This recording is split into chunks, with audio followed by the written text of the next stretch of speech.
A year after October the 7th, the effects of war can be seen everywhere in Israel. On the beach in Tel Aviv, civilians walk around with assault rifles slung over their shoulders. They are army reservists. Since the beginning of the conflict with Hamas, 360,000 of them have been called up, marking the largest mobilization in 50 years. In a small flat in the city centre, a man is preparing to return to the front.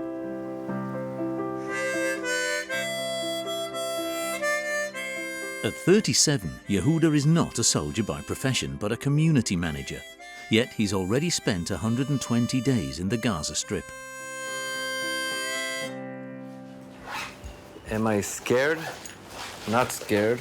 I'm petrified. The last thing I want to do is fight. I'm not a Viking. I don't wake up in the morning and, hey, let's go to war. Tonight, he will rejoin his unit in charge of supplying troops deployed to combat. These are the extra batteries. This is when you drive in the Hummer. He also keeps some symbolic items in his bag, such as this newspaper that pays tribute to Israeli soldiers who've been killed. One horrible day, I think, 21 kids, guys. These are good people. Since the beginning of the conflict, Yehuda has been filming his ventures into the rubble of Gaza.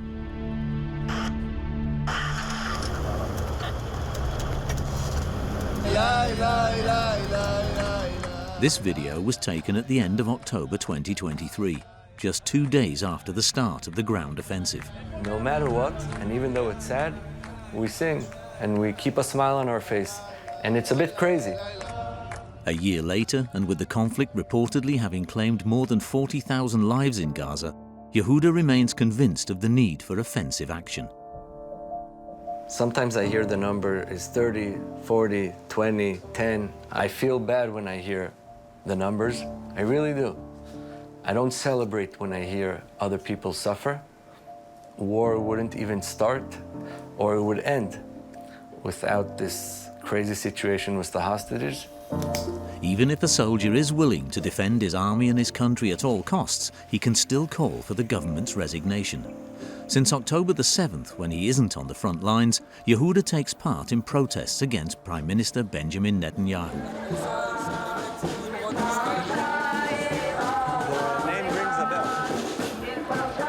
For whom he had long been an unconditional supporter. I gave out flyers of Netanyahu in Ramot in Jerusalem when I was 11 years old. I think that the right thing for him to do is to stay. I made a mistake. Under my responsibility, October 7th happened. I'm stepping back. Like him, more and more soldiers are standing up against the government. He recently joined Brothers and Sisters in Arms. Medium or large. An organization of soldiers who oppose Benjamin Netanyahu. Their leader, Ron Scherf, is a retired lieutenant colonel from an elite unit. 3 months ago, and this government is only acting for its survival, and we understand that in order to rebuild Israel after such a dramatic catastrophe, this government has to go away.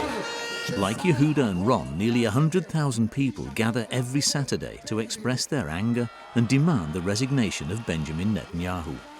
Among them are the relatives of hostages who have been held in Gaza for a year.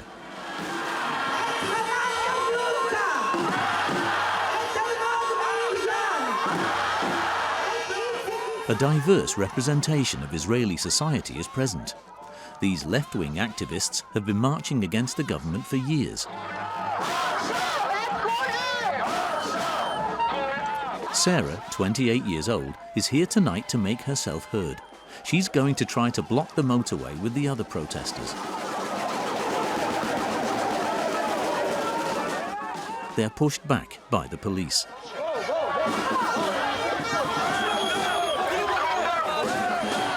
I mean, you can see it in the protests. People are like a little weak. because we're traumatized and we're afraid, like, we're very unstable right now. But it's for the Palestinians too. Like, this government doesn't care about them at all, just like Hamas doesn't care about them. It's like we both have a problem of really bad leaders. These scenes of anger have become a regular occurrence in Israel, and the country is becoming increasingly fractured. On October the 7th, 2023, Israel plunged into horror. 1,200 people were killed and over 250 were captured by Hamas.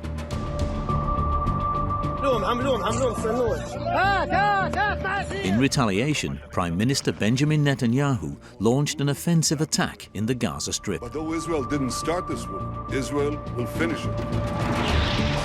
A year later, the war is said to have claimed 40,000 lives in the Palestinian enclave, most of them civilians.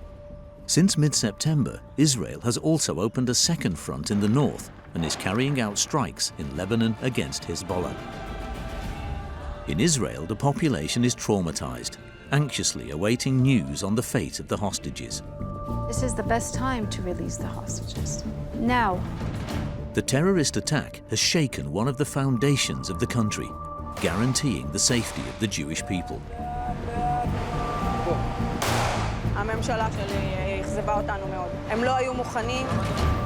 More than half of Israelis believe that Benjamin Netanyahu is not handling this war properly, but the Prime Minister manages to stay in power thanks to the alliance he has forged with the religious far right.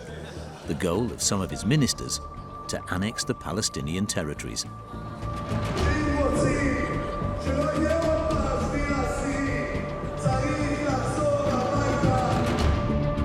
Since October the 7th, settlement activity in the West Bank has intensified.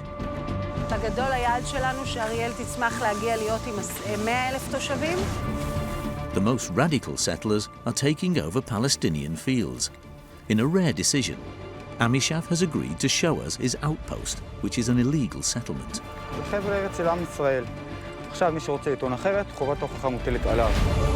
In this region, violence is rapidly on the rise. Extremist settlers are stepping up their attacks to drive out the Palestinians.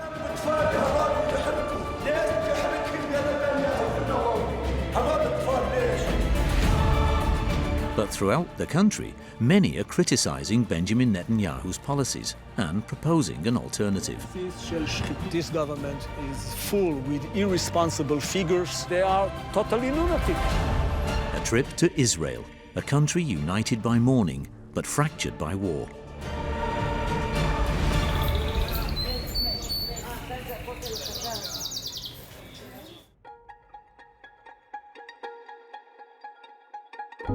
Once popular with Israelis, the seaside resorts on the shores of the Dead Sea have been deserted by tourists. These luxurious resorts no longer host wealthy guests. Over the past year, they've been transformed into refugee camps. In this hotel, survivors of the Beeri Kibbutz, where 101 people were murdered on October the 7th, are waiting to return home.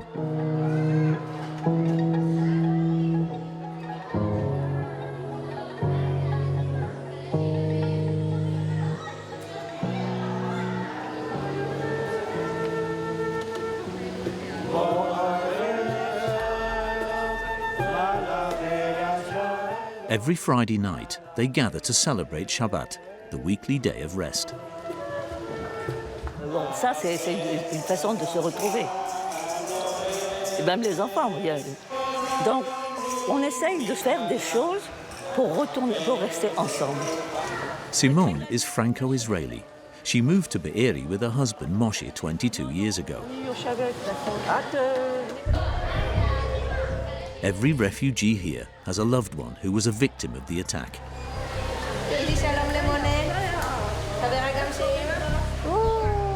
Oh là là!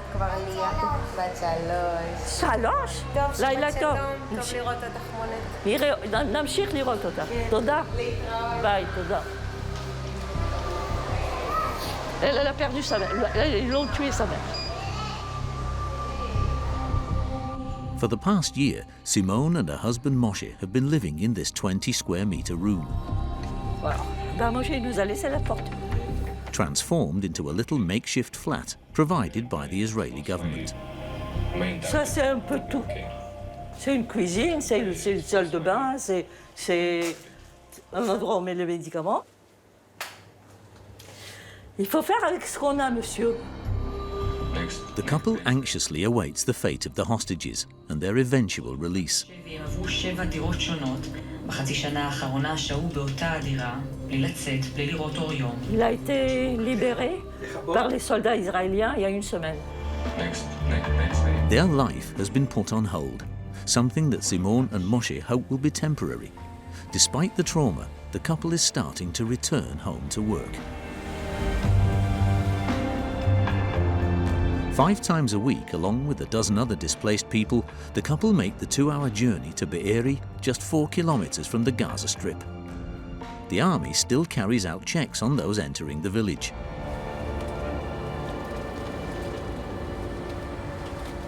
One year on, the scars of October the 7th are still visible all over the streets. Houses are riddled with bullet holes, marked by impacts from rockets or completely burnt to ashes.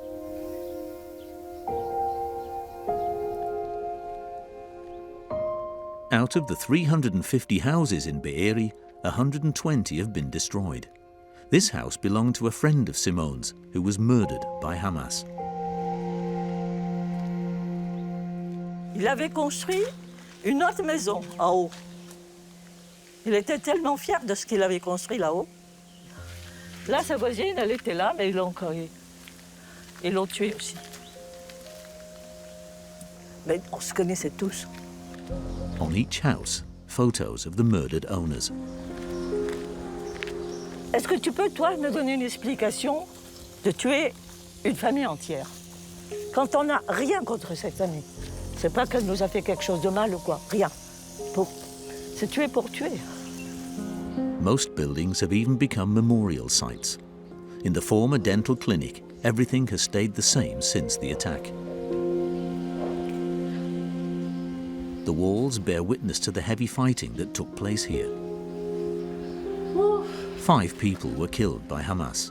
Since then, their loved ones have come to pay their respects. This man's cousin was the nurse at the clinic. Ah, voilà. Là, c'est sa photo à elle. זה לא קשה לך? קשה, אבל חייב. Despite the horror, Beeri is slowly coming back to life. Beeri is what is known as a kibbutz, a village where everyone lives together as part of a community.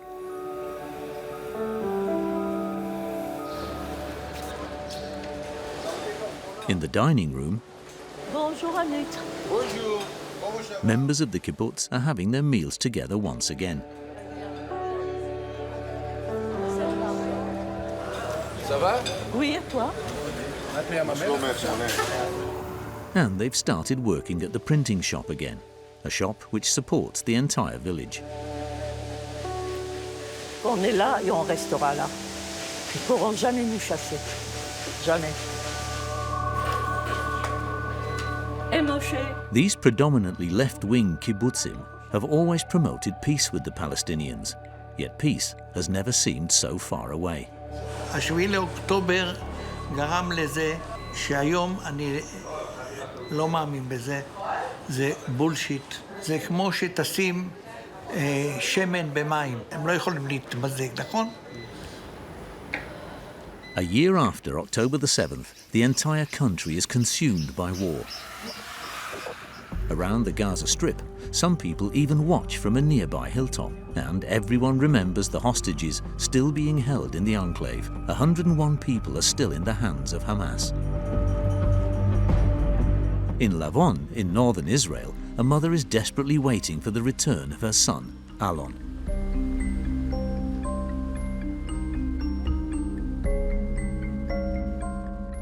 And before he left, he played, so he left the piano open. I leave it open until he comes back, so he will know that we're waiting for him to play again.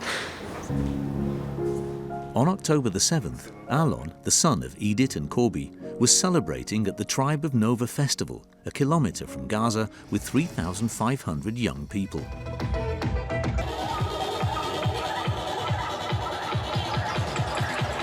When the attack began, Alon took refuge with some friends in a rocket shelter. They're in the bomb shelter, and they're, taking pictures of themselves, and they're talking to each other. You see, there's Alon.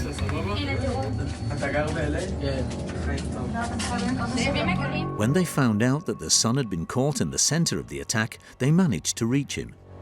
מה קורה? מה איתכם? 7:57. 8:08, אנחנו במיגונית, הכל טוב. אני מיד שולח לו הודעה, שלח תמונה. זאתי בעצם התקשורת האחרונה שלנו עם אלון באותה שבת. A few minutes later, Hamas militiamen attacked the shelter. I do that. So I say that he is throwing grenades. You see that? The terrorists killed 5 festival-goers and kidnapped 4, one of which was Alon.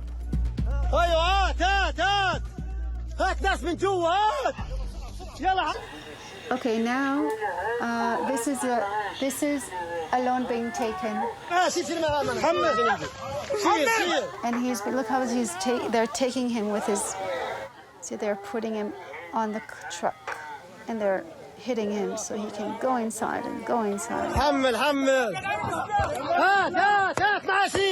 He was not an enemy. He was an innocent civilian that went to a party and was taken from Israeli land. He was not in the army, not fighting anybody, not doing anything bad, and he was taken for just being a Jew. A year later, Edith and Corby still have no news of their child. According to Israeli intelligence sources, only half of the 101 hostages are still alive. I have no control over what's going on with Alon. I cannot control, if he's eating, if they're hurting him. Even today, if he's seeing sunlight, for the past 9.5 months, I have no control over this. Edith and Corby are convinced that a ceasefire in Gaza is the only way to secure their son's release. Alon is not just my child. He's not just my son. He's everyone's son. Because the meaning of him coming back is the meaning that we as a nation, we as a country, all of us, are there for each other. This is the best time to release the hostages. The war is, anything they're doing in Gaza is, it's finished. There's no more. Should stop it. The Hamas attack sent shockwaves through Israel. Since then, many Israelis no longer feel safe. Convinced that another attack could happen, they've turned to firearms. This fear is fueled by members of the government.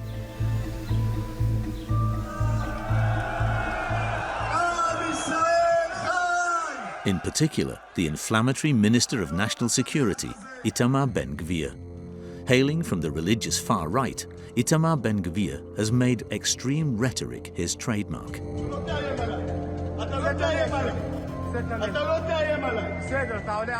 During a riot in Jerusalem in October 2022, with a pistol in hand, he called for Palestinians throwing stones to be shot.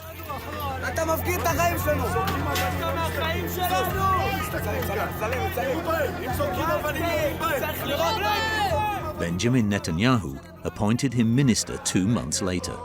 Since then, he's made it his priority to expand gun ownership for Israelis. Just weeks after the Hamas terrorist attack, Itamar Ben-Gvir was filmed handing out assault rifles to Israelis.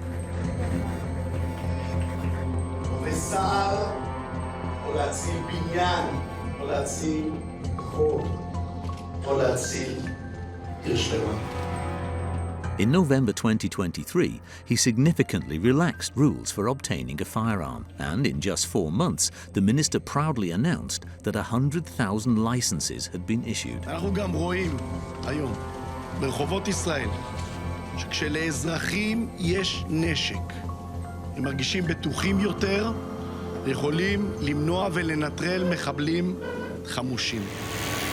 In Herzliya, north of Tel Aviv, Israelis come to this shooting range to learn how to use their weapons.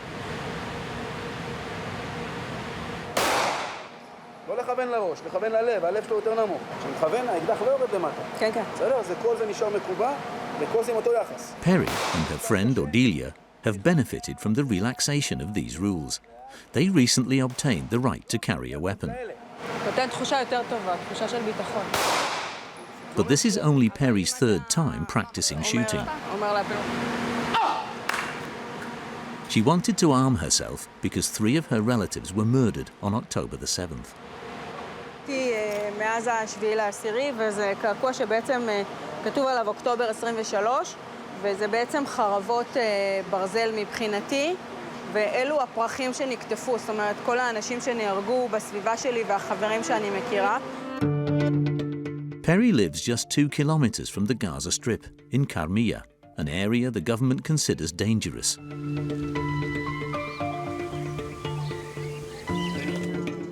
She lives here with her husband Shai and her daughter Amit, who has a rather special collection in her garden shed. So, since I live in the kibbutz, I collected some stuff from Rocket debris that fell nearby. חתיכה שנפלה באחד מהטיולים פה בקיבוץ שמצאתי, כתבתי על זה peace. היום אני פחות מאמינה בזה, אבל זה משהו שיכול לקרות. You need to close this. Amit no longer believes in peace because on October the 7th, around 100 terrorists tried to storm her kibbutz. That day, her family escaped the worst. The terrorists were stopped at the entrance.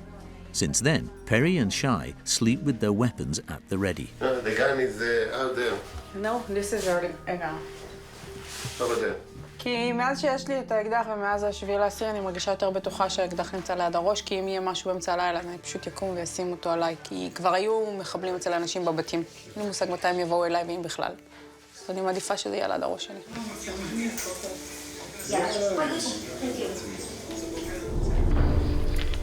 The village was evacuated. Today, only a handful of families have found the strength to return. Here on this area, to this side for the kid garden, and I constantly hear kids laughing, kids traveling, and I just don't hear that anymore. There's just silence. Amit and her family are angry with their Prime Minister for his failure to protect them on October the 7th. In a survey from last July, 72% of Israelis wanted to see him resign. Benjamin Netanyahu has been in power for 16 years, but is facing increasing opposition. He is being prosecuted for breach of trust, fraud and corruption in 3 cases. However, the 74-year-old politician has managed to stay in power thanks to the alliance he has forged with the far right, particularly the religious Zionists, a fundamentalist ideological movement. 7 of his 29 ministers are from this movement, including Itamar Ben-Gvir, the Minister of National Security, as well as Bezalel Smotrich, the Finance Minister. For them, the country's borders should align with the sacred texts, incorporating all Palestinian territories.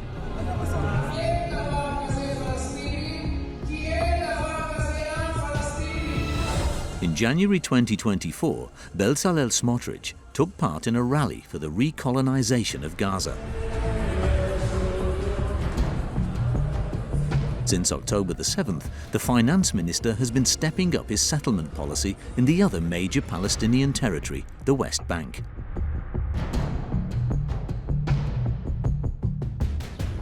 This region has been under military occupation by the Jewish state since 1967, following its victory over Jordan in the Six-Day War. On June the 6th, at noon. An occupation that was supposed to be temporary. In 1993, the Oslo Accords, signed by Israeli Prime Minister Yitzhak Rabin and Palestinian Authority leader Yasser Arafat, outlined a gradual Israeli withdrawal from the West Bank and the eventual creation of a Palestinian state. Thank you, thank you, thank you.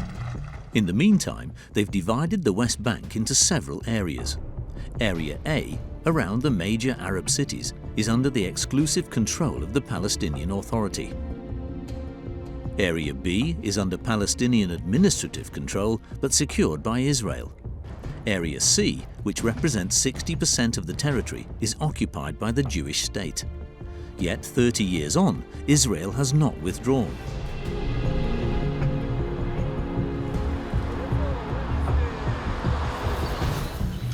Today, 500,000 settlers live in the West Bank. And the most extremist among them are continuing to take over Palestinian territories, starting with agricultural areas.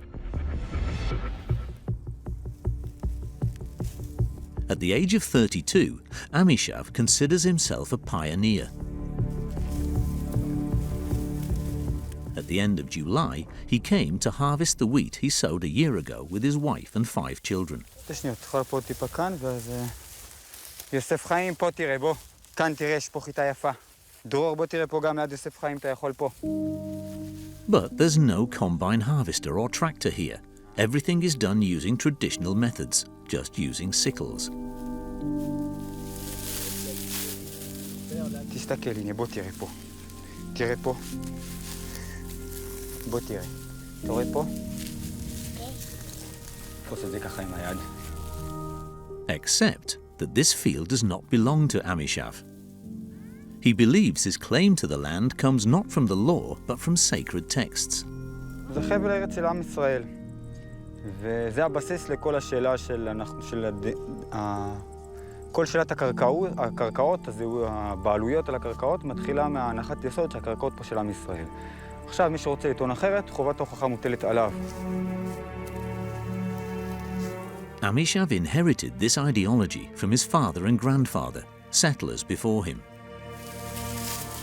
וזה חלק מהמשפחה, זה חלק מהעם שלנו. אנחנו עם חקלאי, עם יוצר, ואנחנו אחרי 2000 שנה שהיינו בגלות, והתעסקנו בעיקר במסחר חיצוני. עכשיו אנחנו לאט לאט חוזרים לעבודת הקרקע, לעבודת האדמה. כל חיטה כזאת, מבחינתנו זה בשורה של עם שחוזר אחרי 2000 שנה לארץ. זה כבר הסוף של החיטה השנה. מה שישאר, אני מקווה שהכבשים יאכלו.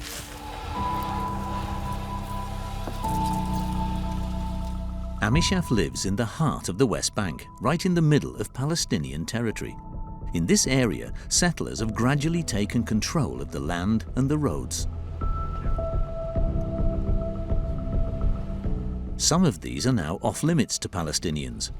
Army checkpoints control the entrances, but seem to turn a blind eye to his illegal settlement. הארץ הזאת כולה שלנו, יש להם פעולה חיובית שהם מנסים לעשות. הם רוצים לחיות פה, לייצר פה מציאות של גן עדן בארץ ישראל. ועיקר מה שהערבים רוצים לעשות פה, תקרא את האמנה של פתח או של חמאס או של כל הדברים האלה, בעיקר מה שמעניין אותם זה השלילה של היהודים. שעם ישראל לא יהיה פה בארץ ישראל. והטוב ינצח, החיוב גובר על השלילה. Amishav has set up his house illegally at the end of this stony track that leads to the top of the hill. פה לא פשוטים, אבל אנחנו שמחים. העיקר שמגיעים ללמעלה. He's been living in this prefabricated building overlooking the valley for about 10 years. This is known as an outpost, an illegal settlement. According to the American organization, the Israel Policy Forum, 20,000 settlers live in illegal outposts like Amishav's across the West Bank.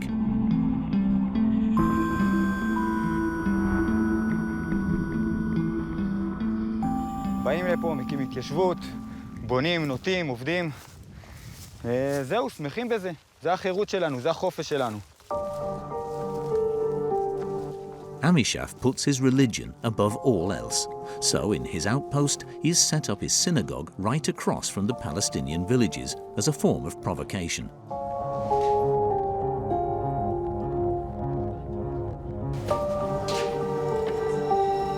יש לנו את ארון קודש.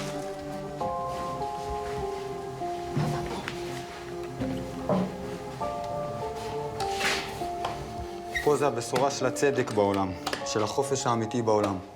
זה הבעלות שלנו על ארץ ישראל. פה כתוב שעם ישראל קיבל את ארץ ישראל. פה זה המוסר שלנו, זה האמת שלנו, ולפי זה אנחנו הולכים, בשביל זה באנו לפה. His and his family's entire way of life is dictated by religion.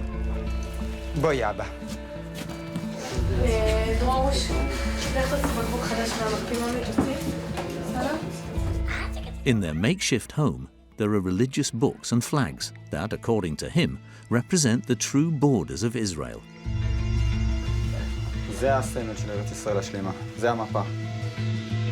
Like many extremist settlers, Amishaf advocates for an Israel that spans much of the Middle East. זה דרום טורקיה, היום.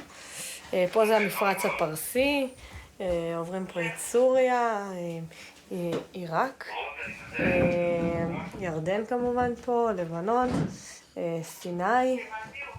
ולכן עם ישראל חייב להכריע, זה לא שאלה שאם אנחנו נכבוש את לבנון או את עזה ואם נקים שם התיישבות, זה בכל ארץ ישראל השלמה זה יקרה. עם ישראל ככלל, כאומה, חוזר לארץ שלו, ואם זה לא מסתדר, אומות אחרות רוצות לטעון בעלות על הארץ הזאת, אז אנחנו נלחם בהם ונכריע אותם. אם פרטים רוצים לחיות פה בשלום, אז יחיו בשלום, מי שרוצה מלחמה יקבל מלחמה. By taking over the hills, the settlers are gradually pushing the Palestinians into enclaves, with some resorting to violence to drive them out. Since October the 7th, settler attacks have risen sharply. The UN has recorded an average of 7 attacks per day, 3 times as many as before the Hamas attack.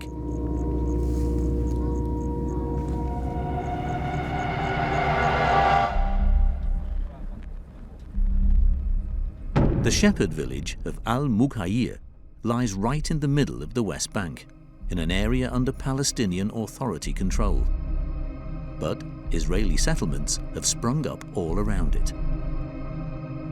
And the extremist settlers are getting dangerously close, with their outposts multiplying. The residents here live in constant fear, because last April they were attacked.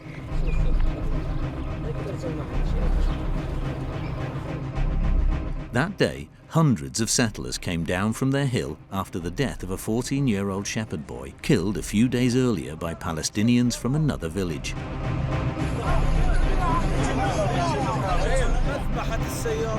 They burnt around 100 cars, 60 houses, and killed sheep. The Israeli army stayed away.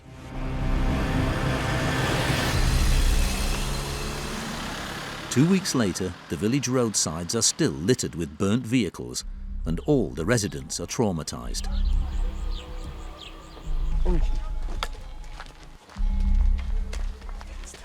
This shepherd lost 50 sheep in the attack.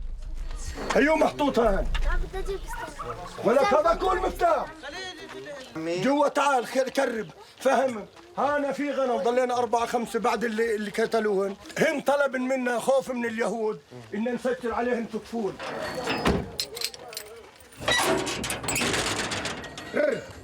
فقد تصير ملان بحر كالدبر هان تم حرك الحيوانات في هذا المصدر هل الأغنام في جل دول العالم هل يجوز حرك الأغنام والدواب كلي ولك بسجل بلا مفتاح الله لا يفتح لك بعدها. The settlers completely burnt down one of his houses.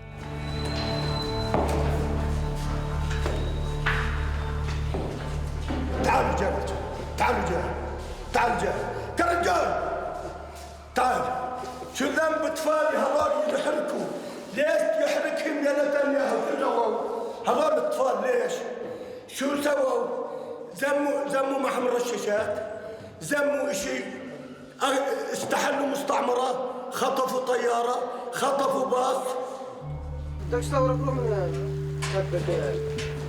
Since the attack, the shepherd has had to barricade himself in.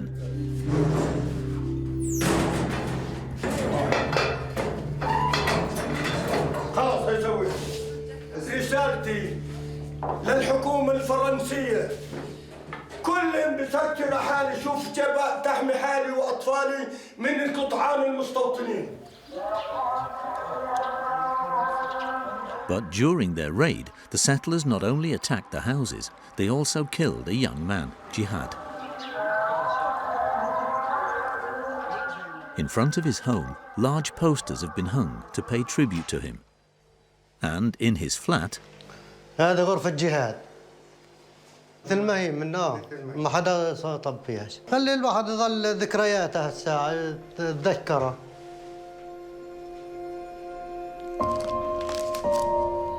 Jihad was 25 years old and was supposed to get married in 3 months' time. حوالي 13 سنة أنا بقى عمري شهر. هذه برا في الخلا في الجبال.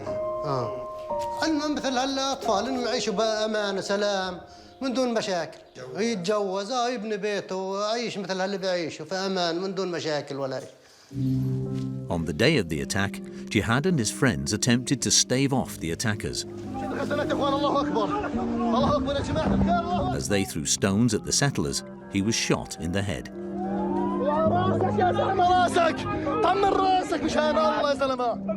فش ما بنقدر نسوي، هذا عدو ما بتقدر تسوي له شيء، مش مفرق بين شيء المستوطنها. شو بدنا نعمل لها؟ احنا الواحد اعزل يعني ما بيطلع في ذا شيء يسويه للمستوطن، هذاك معاه بارود وسلاح بطخك اي حركه بطخك. Nevertheless, in Israel, people are increasingly criticizing the violence of these extremist settlers. One of their most ardent opponents has a rather unexpected profile. He's a rabbi.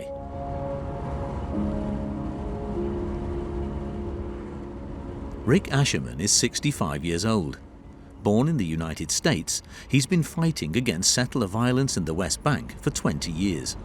A fight which almost cost him his life when, in 2015, a hooded settler attacked him with a knife. More recently, he was beaten with sticks while accompanying Palestinians during their olive harvest.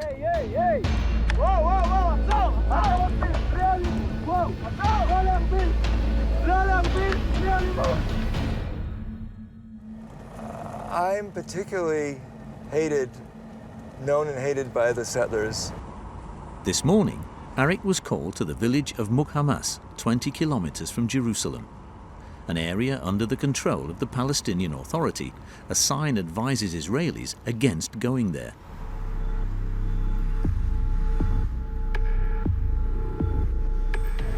So, before entering, Arik takes a small precaution. I need to take my kippah off when I'm going through a village. For them, symbolizes fanatic, violent settlers. The village is surrounded by Israeli settlements, and its 2,000 residents watch as their territory is gradually eroded.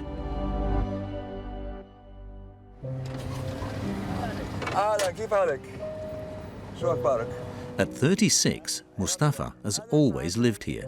He keeps about 100 sheep and goats, but has to keep them locked in this enclosure. He's afraid for his animals because just a few hundred meters up this hill, settlers have set up an outpost.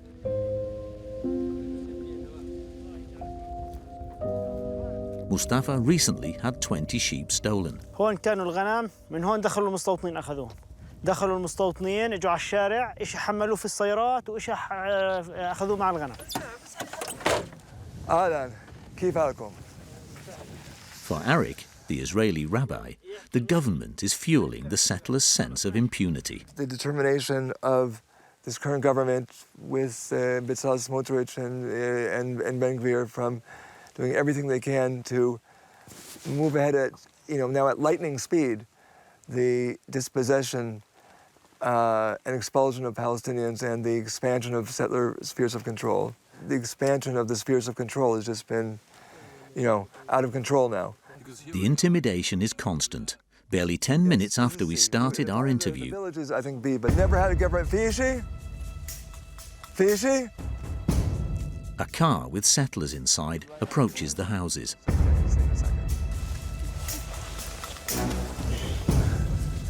This is a car we know, and if he just comes in and drives through, that's the least of the problems. If he tries to stop, that will be another story. Arik takes photos of them to collect evidence of their scare tactics. Does he stop? Is he going through?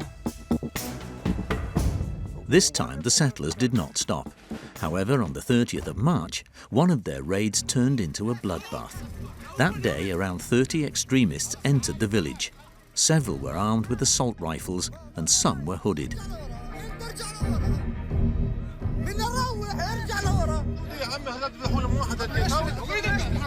Some even wear army uniforms, but it's impossible to know if they're really soldiers. As the Palestinians try to intervene, they hold them at gunpoint, firing bursts of gunfire into the air. During this raid, settlers injure 2 Palestinians.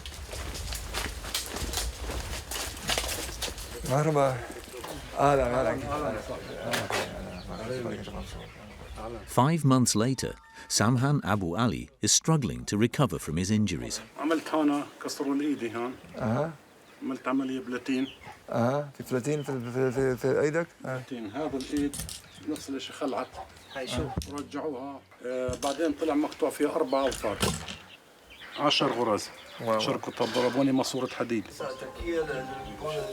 No settler was arrested or even questioned by the Israeli police or army following this attack, and the illegal camp continues to terrorize the village.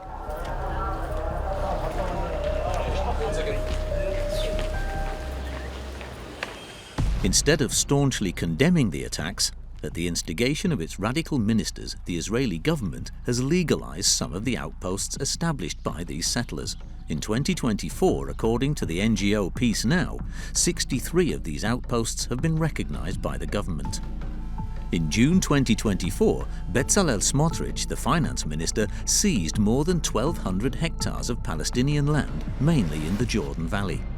This was the largest annexation in 30 years, a settlement policy which sometimes feels irreversible. Far from the outposts, most of the 500,000 Israelis living in the West Bank now reside in settlements that resemble cities. Like Ariel, one of the largest settlements located in the heart of the occupied Palestinian territories. It takes only 45 minutes to get there from Tel Aviv, thanks to a highway built specially by the government. Here there are no checkpoints or borders. Everything is designed to give the feeling of not leaving Israel.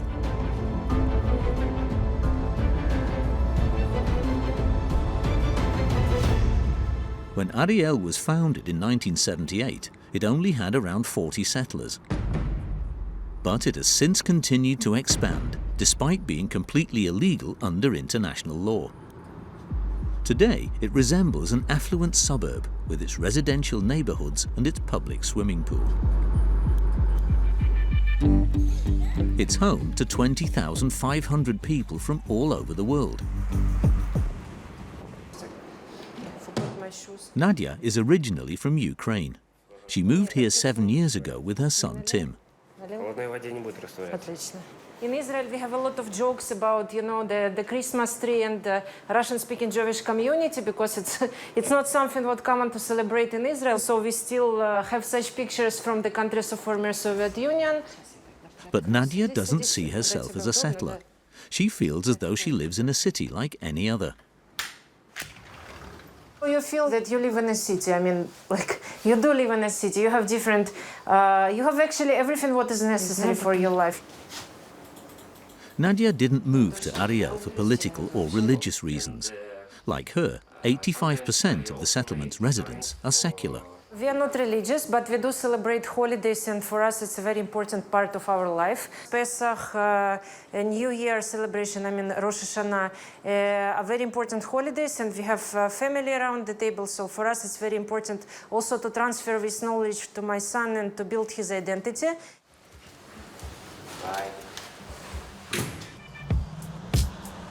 Nadia has chosen to live here because Ariel has a unique feature among Israeli settlements, a university.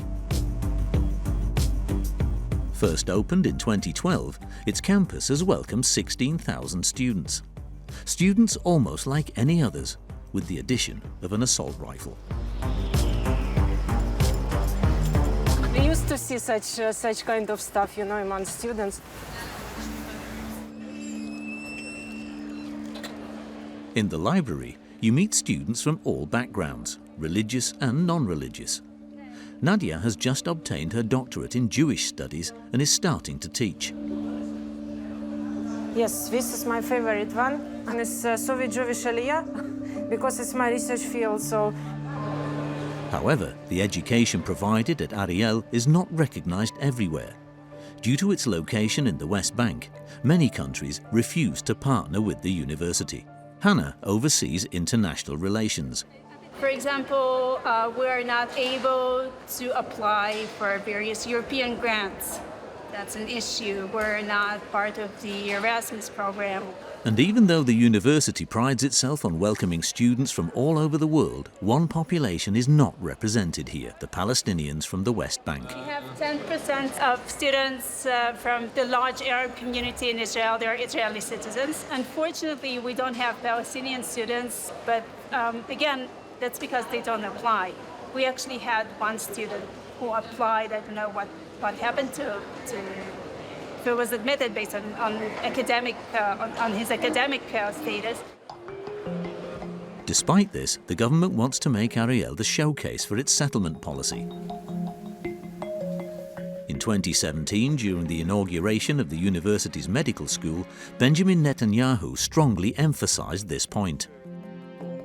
ושכונות ובתים, אנחנו בונים באריאל, אנחנו בונים את אריאל, ואריאל תמיד תהיה חלק ממדינת ישראל. To enforce this vision, the government continues to authorize the construction of new homes. At Ariel City Hall, Shira Kaz is responsible for the development of the settlement. The official barely has a moment to rest. There's a new neighborhood that's going to connect with this area. So Ariel is going to be much larger than today. In the south of the city, a brand new neighborhood is taking shape, set to welcome 5,000 new residents. בגדול היעד שלנו שאריאל תצמח להגיע להיות עם 100,000 תושבים. בהדרגה, כמובן שהשכונה הזאת זה רק ההתחלה, יש לנו אחריה. As you can see, someone who would live here, it's very nice. You see the buildings are not very high. Repeated condemnation of these settlements by the international community doesn't seem to curb the city's ambitions. I think this is our land from many, many years, 3,000 years ago.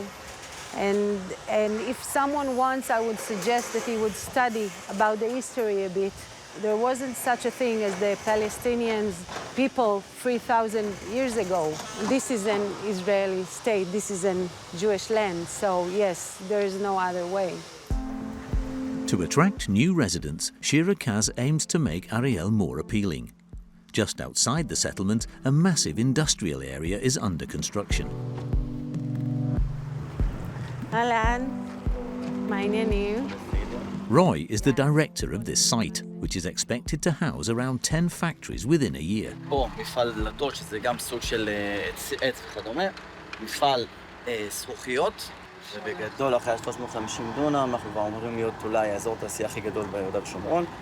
Judea and Samaria is the biblical name for the West Bank used by settlers. כן? הם מתקדמים. Ultimately, the only thing Ariel lacks is manpower. Here, 3/4 of the workers on the construction sites are not Israelis but Palestinians. All day long, they work under the close watch of this security guard. מאבטחת חמושה? בטח. וואו. איזה יופי. ואיך כמה פועלים יש פה באתר? יש פה 30, משהו כזה. איך העבודה איתם? רגוע? כן, ממש. יופי. נחמד, עובדים, בשקט. יופי. באים, חוזרים, מסיימים את העבודה, הולכים, הכל בסדר. Since October the 7th, Palestinians employed in Israeli settlements have been forbidden from leaving their place of work, and it's impossible for us to talk to them either. הם אמורים להגיע לעבוד? הם עובדים באתר, אבל לא יוצאים, לא מטיילים, לא הולכים לפה. תודה.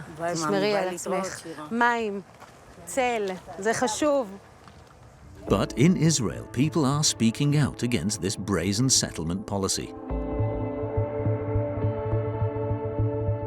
One man in particular hopes to represent an alternative to Benjamin Netanyahu. At 62 years old, Yair Golan is the leader of the Israeli left.